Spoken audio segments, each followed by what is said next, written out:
जय माता दी। जय माँ कामाख्या। माँ भगवती जगत जननी आद्य शक्ति भवानी आह्लादिनी शक्ति कष्ट निवारिणी दुख निवारिणी महिषासुर मर्दिनी चंडमुंड नाशिनी सिंह वाहिनी क्लेश नाशिनी पाप नाशिनी दुरितापहारिणी शत्रु संग विदारिणी आपको सुखी रखे, स्वस्थ रखे, प्रसन्न रखे, सुख दे, समृद्धि दे और शांति दे। साधना या पूजा सफल क्यों नहीं होती है? बहुत से मनुष्य सिद्धियां प्राप्त करने के लिए तरसते हैं, तड़पते हैं, और कुछ मनुष्य ऐसे होते हैं जिनके पास सिद्धियों का भंडार होता है। तो दोनों में जमीन आसमान का अंतर है। हम जिसकी सिद्धि करना चाहते हैं उसके पहले वह शक्ति हमें बहुत छोटी सी चीज झुनझुना पकड़ा देती, खिलौना पकड़ा देती है। जैसे एक मां और एक बच्चे का उदाहरण मैं लेकर के चलता हूं कि बच्चे को भूख लगी है मां के स्तन के दूध पीने की, परंतु मां रोटी बना रही है, बर्तन साफ कर रही है, कपड़े धो रही है, तो वह उस बच्चे को दूध नहीं पिला सकती। तो बच्चा पहले तो धीरे धीरे रोता है, परंतु जब उसको और तेज भूख लगती है तो थोड़ी देर बाद और तेज तेज आवाज में रोने लगता है। पर जब भूख सहन नहीं होती तब उसके आंसू निकलते हैं और वो और तेज रोने लगता है। फिर चुप नहीं होता, बिफर जाता है जिसको हम बोलते हैं। तब मां कहीं से उठ करके आती है, काम छोड़ करके आती है, उसको एक झुनझुना पकड़ा देती है, छोटा सा जो आवाज करता है, चलता है, जिससे उसका मन बहल जाए कि अभी रुको, अभी मैं काम पे लगी हुई हूं, अभी दूध नहीं पिला सकती। तो वो बच्चा थोड़ी देर उस झुनझुने, उस खिलौने से, आवाज वाले खिलौने से खेलता है, और थोड़ी देर बाद उसकी भूख ऑटोमेटिकली शांत हो जाती है। वो भूल जाता है कि उसे भूख लगी और खिलौने में व्यस्त हो जाता है। तो बहुत से मनुष्य ऐसे हैं कि उन्हें भूख लगी है मां के दूध की, परंतु उन्हें मां खिलौना दे देती है, छोटा सा खिलौना, जिसमें वो व्यस्त हो जाता है और अपनी भूख को ध्यान ही नहीं रहता कि उसे भूख लगी, वो खेलने में व्यस्त हो जाता है।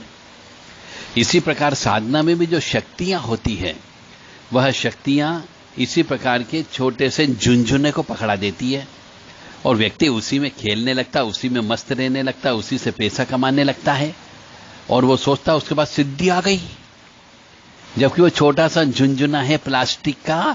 थोड़े दिन बाद ऑटोमेटिक जब 1 2 4 बार वो बच्चा गिराता है तो टूट जाता है।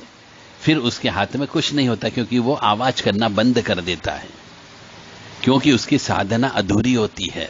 वो मां को इतना बुला नहीं पाया, उसमें इतनी सहन शक्ति नहीं हुई कि मां उसको उठा करके अपना काम छोड़ करके उसको अपना दूध पिलाना ही पड़े। तो मैं साधक मनुष्यों से कहता हूं कि आपको अपने उद्देश्य को नहीं भूलना है। आपको अपने मां का दूध पीना है। कोई बीच में झुनझुना दे दे, कोई गोदी में उठा ले, आपको या तो किसी झूले में डाल के झुला दे, तो आपको रोना बंद नहीं करना है, साधना बंद नहीं करना है, जब तक कि मां के आंचल में छुप करके हम दूध नहीं पी लें। इसे साधना कहते हैं। तो साधना करने के लिए मनुष्य को वैसी ही मेहनत करना पड़ती है जैसी मेहनत वो अपनी पढ़ाई के लिए करता है, किसी की सक्सेस के लिए करता है। यानी साधना करने के बहुत सारे नियम होते हैं। जैसे कि उदाहरण के लिए लेके चलते हैं, यदि कोई मां बगलामुखी की साधना करना चाहता है तो वो अधिकांशतः 90% मनुष्य क्या करते हैं, गुरु से गुरु मंत्र ले लेते हैं, और कई बार तो गुरु से भी नहीं लेते हैं, यूट्यूब से ले लेते हैं, टीवी से ले लेते हैं, या एक मोबाइल आजकल भगवान ने दे दिया बहुत बड़ा डिब्बा, जिसके अंदर गूगल सर्च करो तो मंत्र आ जाता है, मंत्र बताने वाले आ जाते हैं, और आप उस मंत्र को जप करने लगते हो, और धीरे धीरे जप करते करते जैसे जैसे आपकी ऊर्जा बढ़ती है, वैसे वैसे आपके चारों तरफ आसुरी प्रवृत्तियां आपके नजदीक आपको घेर लेती है, क्योंकि आपको बढ़ने नहीं देती।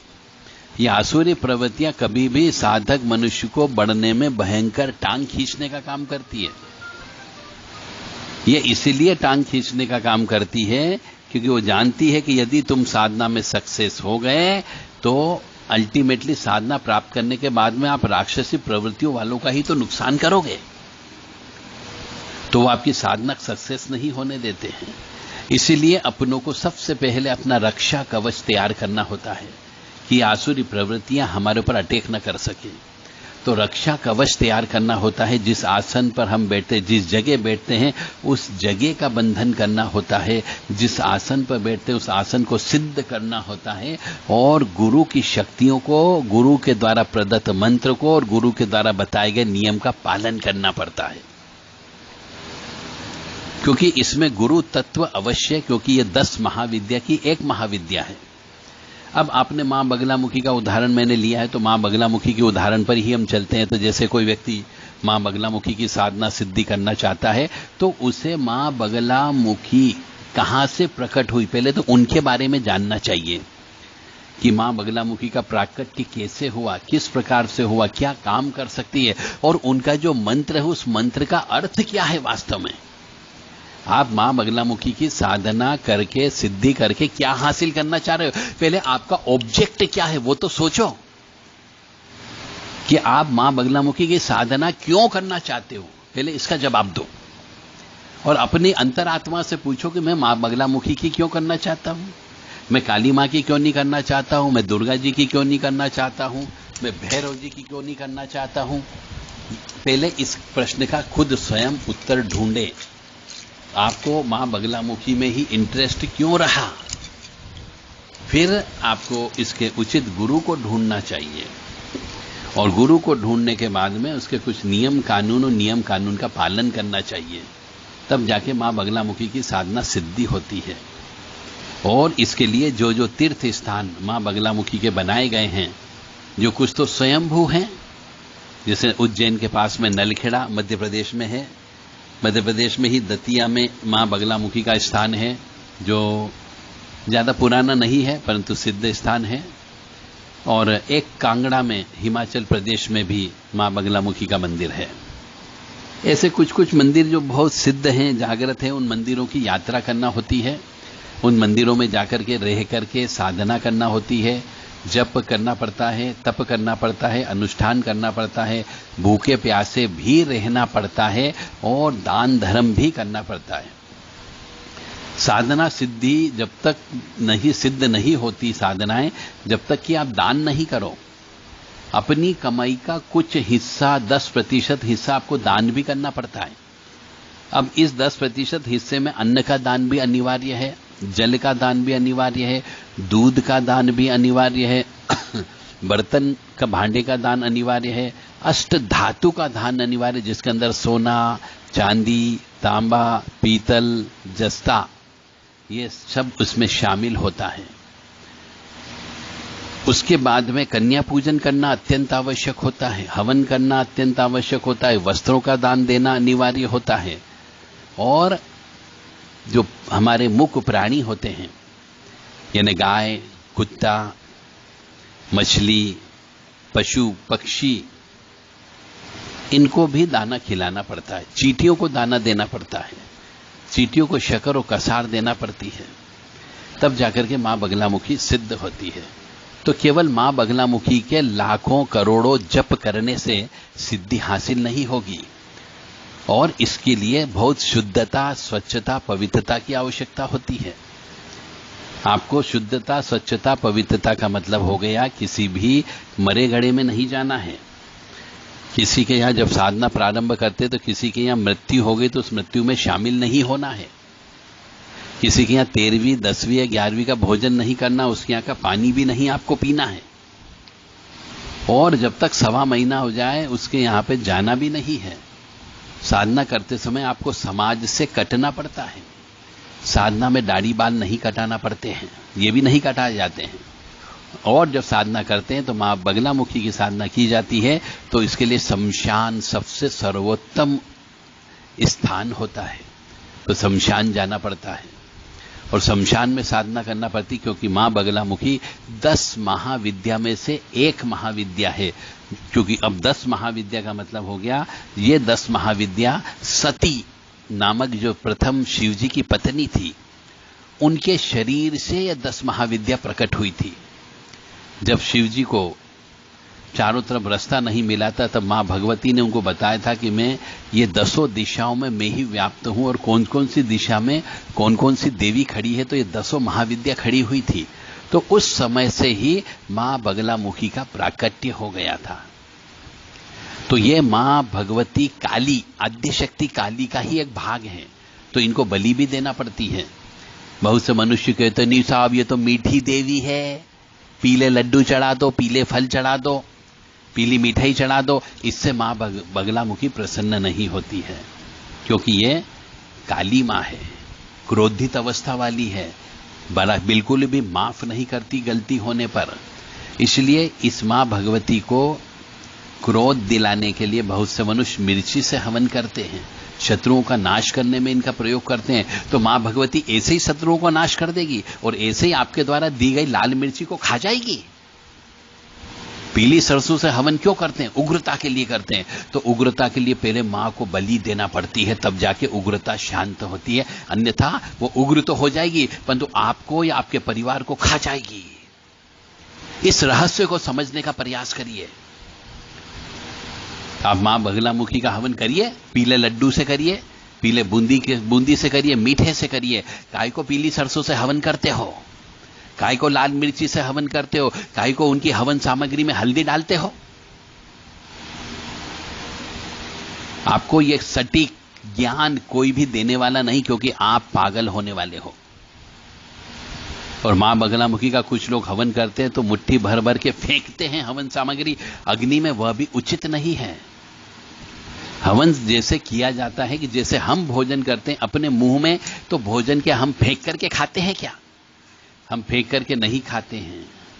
उसी प्रकार से मां बगलामुखी का भी हवन किया जाता है, तो विनम्रता से प्रेम के साथ में हवन किया जाता है और बलि अवश्य दी जाती है और शमशान में हवन किया जाता है, क्योंकि यह भी शमशान की देवी है। मानो या न मानो यह भी सत्य है। जो नहीं मानते हैं वो पछताते हैं। अभी जरूर हो सकता है मुझे भी कुछ लोग ये सुनने के बाद में उल्टे सीधे कमेंट्स करेंगे, गाली का प्रयोग करेंगे, अपशब्दों का इस्तेमाल करेंगे, परंतु मैं अपना धर्म निभा रहा हूं। जो प्रैक्टिकल ज्ञान है वो आपको देने का प्रयास कर रहा हूं। क्योंकि जो गाली देने वाले होते हैं, जिनके मुंह पे जिह्वा पे गाली रहती है, जिनकी जिह्वा में मधुरता नहीं होती, वो तो ऐसे भी मां, किसी भी बगलामुखी क्या किसी भी मां की कृपा प्राप्त करने योग्य होते ही नहीं हैं। जिनकी जिह्वा से गाली निकलती हो, जिनकी जिह्वा पर बुराई निकलती हो, जिनकी जिह्वा काली हो, उनके जिह्वा पर तो ऐसे भी मां सरस्वती विराजमान नहीं होती है। तो ये दूसरी देवियां कैसे विराजमान हो सकती है? तो सबसे पहले तो क्रोध करना बंद कर दें, गाली देना बंद कर दें, अपशब्दों का इस्तेमाल करना बंद कर दें। प्रेम मोहब्बत से बात करिए। यदि आपको कुछ बुरा लगे तो हमें प्रेम मोहब्बत से बात करिए। परंतु देखा गया है कि लोग बिल्कुल ऐसे क्रोधित हो जाते जैसे वहीं पे मार डालेंगे, यानी उनकी क्रोध की सीमा नहीं होती। और जो क्रोध करता है उसके ऊपर भी मां का प्रभाव नहीं पड़ता है, क्योंकि क्रोध अंधा होता है और मां अंधे के पास नहीं जाएगी। क्योंकि जब आप उसको प्राप्त कर लोगे तो उसका मिसयूज करोगे, तो जो मिसयूज करने वाला होता है, ऐसी आत्मा, ऐसे मनुष्य के पास भी मां बगलामुखी नहीं जाती है। मानो या न मानो यह पूर्णतः सत्य है।